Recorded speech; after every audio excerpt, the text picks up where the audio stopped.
Hello, my name is Cale Jackson, District Administrator here in Darlington. The school board has approved a referendum question for the November 5th ballot, and I wanted to take some time here to talk about what that's going to look like. This slide seeks to answer the question, why do we need a referendum? If we go way back in time, each school board was able to set their tax levy each year wherever they thought they needed it to operate the school. If the community wasn't happy with it, their only recourse was to vote out those school board members and get new ones. Starting in 1993, the state froze the revenue limits for schools. Whatever you spent in 1993, you were frozen at as a district, but the state did provide inflationary increases each year, understanding that things cost more over time. This system actually worked pretty well from 93 until 2008. But starting in 2008, the state decoupled school revenue from inflation, and you can see the results here. The amount of revenue that schools have gotten since 2008 has not kept up with inflation, and that's why we're here now. This slide is just a little bit about how school finance works. All the schools in Wisconsin get the vast majority of our revenue from two places: state aid and local property taxes. The amount of revenue that schools get from the state depends on the value of the property in that district. Just for an example, Darlington has about $500,000 worth of property for every student that we have in the school. Now I'm comparing us to Minocqua here on this slide. It's a little bit of an extreme example just to make a point, but Minocqua has roughly half the number of students that we have here. Yet their property value in their district is triple Platteville. For every student that they have in their school, they have over $6 million of property available to tax.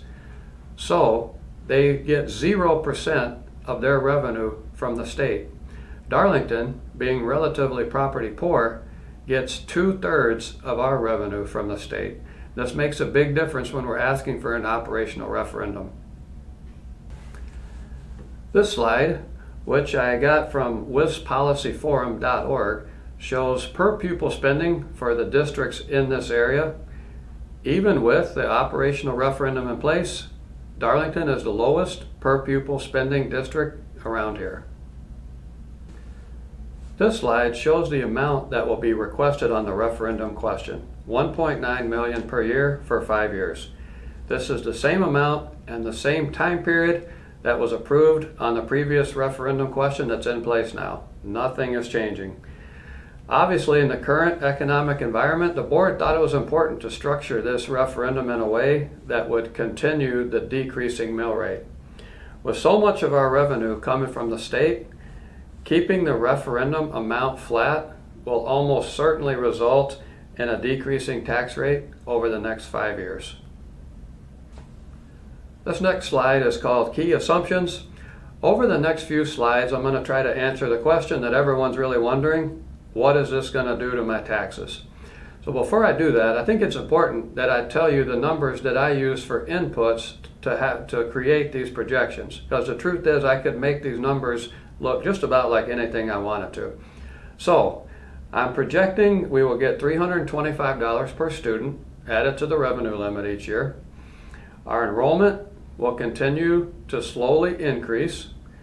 Our health insurance will raise each year at approximately 5%. Staff salaries will increase each year about 3%, and property values will increase each year about 4%.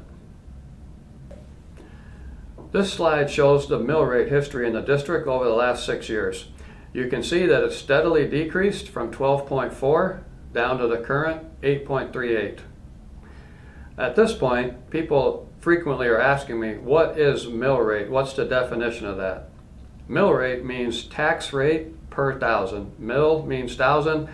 So our current mill rate of 8.38 means that on a $100,000 house, the taxes for the school portion would be $838 that year. So by this chart decreasing so steeply, what that means is that the revenue for the district has increased at a much slower rate than the property values have. This slide I actually had saved on my computer. It shows the projections that I made last time I was doing this presentation. Years ago, when we asked for this referendum the first time, I projected that if it passed, the mill rate would slowly drop down to 10.67. Now on the far right hand side, you can see what happened in reality. The mill rate dropped a lot more than that, down to the current 8.38. There's a couple main reasons for this. COVID had a lot to do with it. We received a lot more federal money than I was anticipating, and property values increased a lot more than I was expecting.